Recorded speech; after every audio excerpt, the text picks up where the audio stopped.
Hai, gue Akbar. Welcome to my podcast.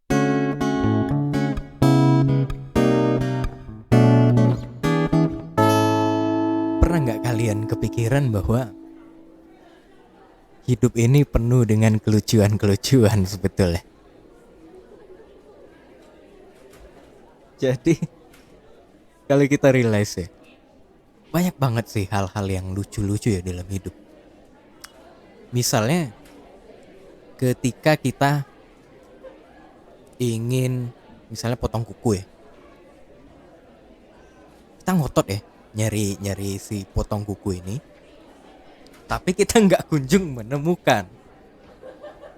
Udah cari kesana kemari, bongkar lemari lah,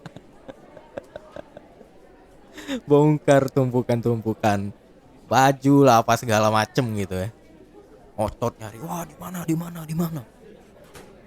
tapi nggak kunjung menemukan. Begitu kita menyerah, udahlah, besok aja lah potong kuku. Tiba-tiba, rupanya dia ada di depan mata kita gitu loh.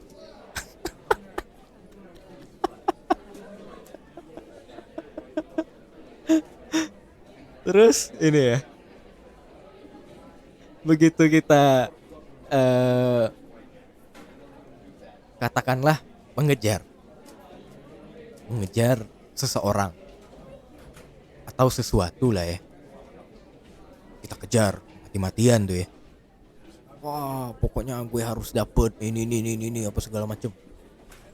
Kita malah nggak dapet, kita malah seperti dicampakkan gitu.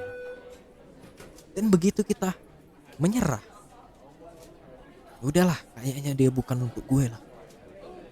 Tiba-tiba dia yang dateng gitu loh. Aneh banget gitu loh. Tapi kita udah nggak punya feel itu lagi. Malah dia yang ngejar gitu. Aneh ya. Jadi kalau kita lihat kan lucu banget deh polanya. Ketika kita mencari, malah kita tidak menemukan. Ketika kita mengejar, dia malah berlari. Begitu kita berpasrah atau menyerah, sesuatu yang kita kejar dan yang kita cari itu dia datang sendiri tanpa kita harus bersusah payah gitu loh. Ada take actionnya ada, tapi nggak yang ngotot gitu. Dia datang. Itu kan lucu tuh kehidupan ini. Jadi ada lagi ya kelucuan hidup yang bagi gue sih lucu banget ya. Gue menamakannya adalah lomba-lomba kelucuan. Jadi gini. Jadi setiap circle sosial itu melakukan perlombaan tanpa sadar.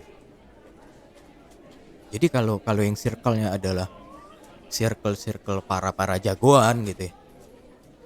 Perlombaan yang mereka lakukan adalah seberapa maskulinnya mereka, seberapa jagonya mereka, seberapa mereka bisa menindas banyak orang. Itulah pride-nya. Jadi semakin lu sadis, semakin lu banyak orang yang lu sakitin, yang lu siksa, semakin lu ngerasa berharga. Kalau di circle pertemanan yang seperti itu, atau circle sosial yang seperti itu. Terus kalau para nerd gitu, para kutu buku, atau katakanlah kaum terpelajar, yang mereka perlombakan adalah seberapa banyak lu mengetahui banyak hal. Jadi pride-nya ada di ilmu pengetahuan. Seberapa banyak lu ya bisa mengetahui hal yang gak orang ketahui, walaupun itu hal aneh gitu. Itu menjadi sebuah kebanggaan. Kayak semacam teori konspirasi lah, atau apa gitu kan ya. Pokoknya yang seolah-olah itu rahasia hidup, tapi itu jadi sebuah kebanggaan. Padahal itu sendiri hanya teori gitu loh, teori konspirasi yang yang belum tentu benar gitu. Kalau konspirasi, ya itu kebenaran, itu memang benar konspirasi. Kalau teori konspirasi, itu dia masih teori terhadap suatu fakta tertentu yang dia anggap konspirasi berdasarkan analisa-analisa dan kecocokan-kecocokan situasi. Itu belum tentu gitu loh. Nah, ada juga perlombaan-perlombaan di arah orang-orang yang gaul gitu ya, atau anak-anak gaul lah. Lombanya itu adalah seberapa banyak orang yang lu kenal, seberapa banyak orang kenal lu, terus seberapa populernya lu, itu yang jadi pride-nya.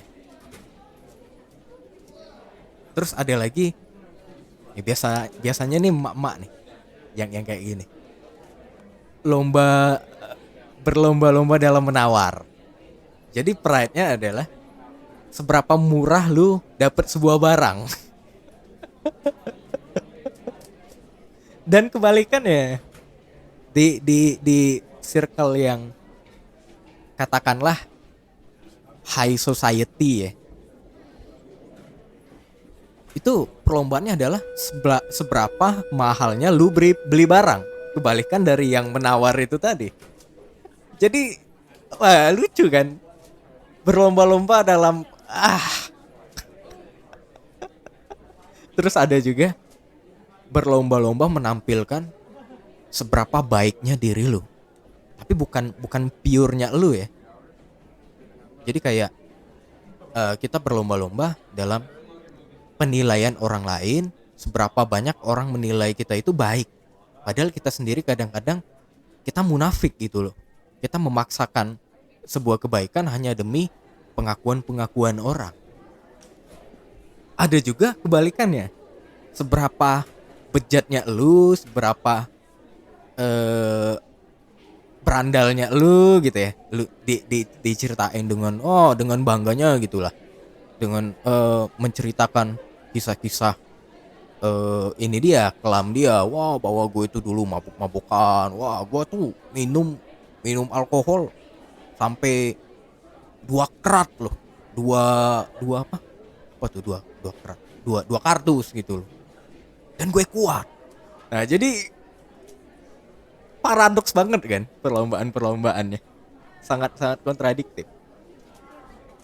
Terus ada lagi perlombaan ya. Perlombaan tentang sebuah penghargaan gitu loh. Seberapa banyaknya lu punya skill gitu ya. Misalnya lu jago main gitar, terus lu bisa nyanyi, terus lu juga seorang misalnya aktor gitu ya, atau apa gitu ya. Itu jadi perlombaan yang mencari value gitu loh. Seberapa lu punya banyak skill, seberapa lu bisa membuat orang-orang itu terkagum. Ada lagi berlomba-lomba dengan ini, apa namanya, kesucian. Yang maksud gue berlomba dalam kesucian tuh gini. Mereka mengutip katakanlah ayat-ayat tertentu ya dari literasi sebuah agama. Mereka mengutip itu, mereka sebarkan di mana gitu. Tapi nggak relevan dengan yang mereka jalani sendiri gitu loh. Padahal kan fungsi dari kutipan sebuah ayat atau apa ya, statement orang-orang suci itu fungsinya adalah mengaplikasikan ke diri sendiri. Ini kita sebarkan ke orang lain demi dianggap orang lain bahwa kita adalah orang yang suci. Padahal inti dari kesucian itu kan itu Tuhan yang menilai, bukan kita. Bukan orang lain gitu. Bisa aja semua orang di dunia ini menilai kita orang yang suci, tapi kalau Tuhan menilai kita adalah orang yang berdosa, ya masih masuk ke neraka juga kan. Karena Tuhan yang lebih tahu gitu loh. Apa yang di dalam batin kita.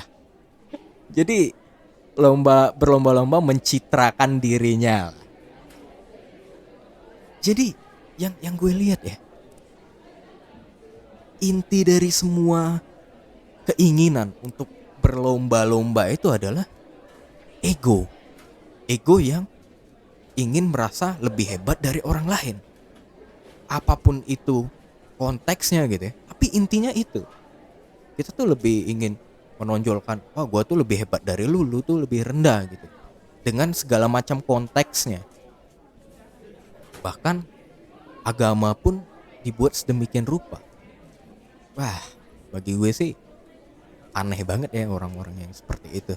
Bagi gue, balik lagi, ini opini gue ya. Jadi kalau kalau menurut gue ya, penyebabnya itu adalah kita nggak kunjung menghargai diri sendiri. Makanya pada akhirnya kita mengemis harga diri itu dari pengakuan-pengakuan orang lain. Karena ada sebuah rasa minder yang terselubung di mana kita merasa hina dan kita kita bahkan membenci diri kita sendiri gitu loh. Kita ingin orang lain itu menutupi lubang-lubang yang kosong itu di dalam diri kita. Istilahnya diri kita sendiri sangat-sangat rapuh. Kita berlindung di balik puji-pujian itu. Begitu ada orang yang nggak muji kita atas apa yang kita lakukan, misalnya ada di dalam satu circle kita tuh dipuji ya, dipuji misalnya kayak misalnya kita nih jago gitu main gitar misalnya, wah lu hebat banget ya main gitarnya, ajarin gue dong ini. Terus ada orang yang nyeletuk, biasa aja sih, gue juga bisa kayak gitu.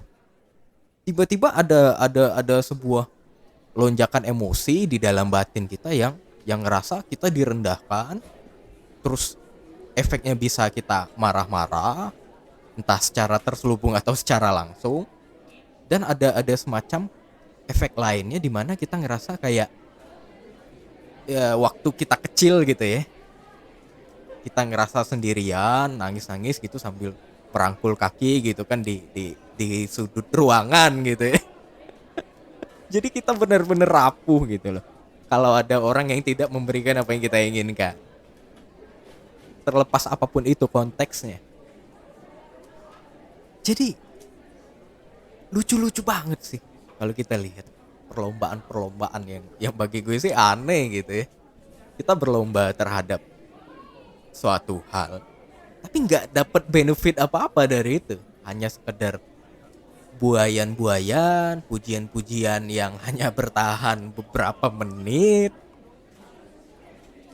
dan kita rela mengorbankan martabat hidup kita demi sekedar beberapa kalimat pujian itu. Itu nggak realistis banget sih bagi gue ya. Bagi gue itu tuh lucu banget. Jadi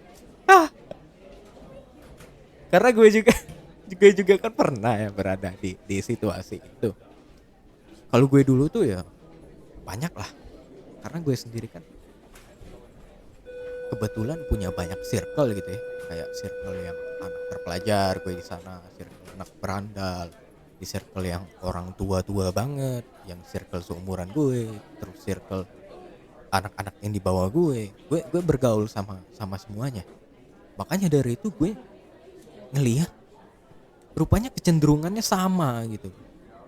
Apalagi kayak para pejabat gitu ya, itu kan yang menjadi perlombaan mereka kan ya gengsi itu biasanya. Wah itu nggak enak banget sih berada di circle seperti itu, karena begitu kita bertindak normal dalam artian kita nggak memberikan apa yang mereka inginkan, mereka langsung membenci kita tuh. Bukan main tuh membencinya. Padahal kita realistis gitu kan. Dianya ingin dibuai fantasi surganya dia. Gue juga kan berada di situ saat itu kan, dan sempat mengemis juga ya, mengemis puji-pujian dari orang lain, mengemis pengakuan, dan bagi gue itu saat itu sangat berharga gitu.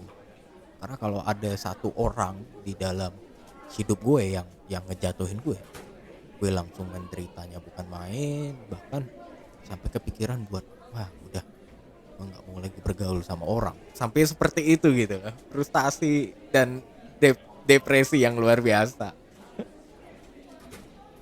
Jadi bagi gue ya, dalam perjalanan itu gue menemukan intisarinya bahwa ada sebuah lubang yang sangat dalam, di mana gue nggak bisa menerima diri gue nggak menghargai diri gue nggak mau bahkan mengenali diri gue sendiri. Faktornya dari situ, makanya gue pengennya mengenal banyak orang supaya orang itu perhatian sama gue, karena gue sendiri nggak mau perhatian sama diri sendiri. Gue sendiri nggak mau mengikutin apa yang benar-benar diri gue gitu loh.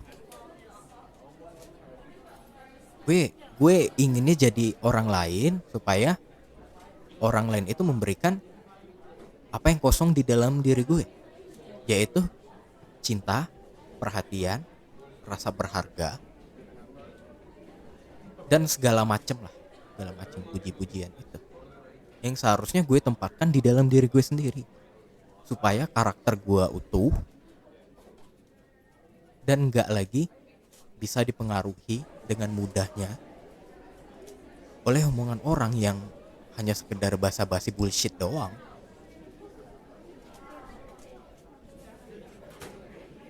Bagi gue seperti itu. Faktornya ada di dalam diri kita yang nggak kunjung sadar karena kita terlalu bergantung kepada yang di luar diri kita. Kita memperjuangkan orang lain tapi nggak mau memperjuangkan apa yang ada di dalam diri kita sendiri. Makanya berakhir dengan sengsara pastinya. Kita mengorbankan apa yang ada di dalam diri kita dan secara otomatis kita akan menjadi korban gitu lah. Karena berkorban itu sendiri ya pasti ada yang dikorbankan. Jadi yang membuat gue sadar ya pada akhirnya adalah sebuah experience ketika gue memang benar-benar sendirian, nggak ada lagi temen yang bisa menjadi tempat untuk gue mengadu lah, katakanlah seperti itu, atau siapapun ya untuk gue adukan penderitaan gue memang benar-benar sendirian. Gue akhirnya ngomong sama diri sendiri, berusaha untuk mengerti diri sendiri, berusaha untuk lebih perhatian, dan akhirnya gue sadar bahwa yang sesungguhnya yang harus gue cari itu adalah perhatian dari diri sendiri, cinta dari diri sendiri, dengan sebuah proses kontemplasi yang mendalam yang gak bisa diwakilkan oleh siapapun. Karena hanya diri gue sendiri yang mengetahui kebusukan-kebusukan dan sebetapa berharganya diri gue gitu loh. Jadi metode yang gue jalanin untuk akhirnya bisa sampai ke titik ini adalah gue memaafkan diri gue sendiri. Karena kebanyakan kita kadang-kadang ketika kita melakukan suatu kesalahan, kita cenderungnya melempar ke orang lain, menyalahkan orang lain, atau menyalahkan diri sendiri, tapi nggak kunjung memaafkan gitu loh. Untuk memaafkan orang lain itu dimulai dari memaafkan diri sendiri dulu. Baru bisa nantinya kita dengan benar-benar dengan ikhlas, dengan tulus memaafkan orang lain. Di situ tuh kuncinya. Dan proses memaafkan itu enggak kayak yang lu berjabat tangan, ya gue maafin lu, enggak seperti itu.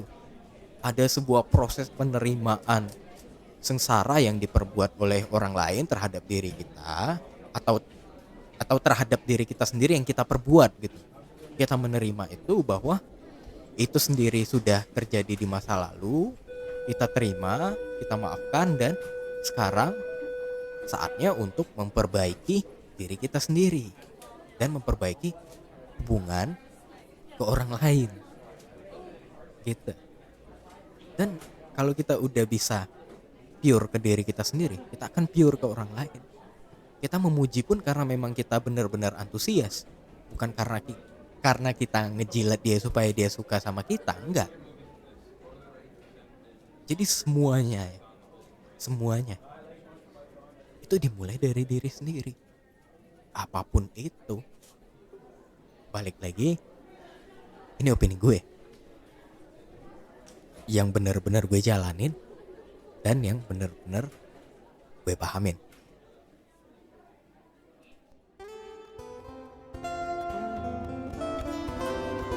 Ini opini gue. See you di episode selanjutnya.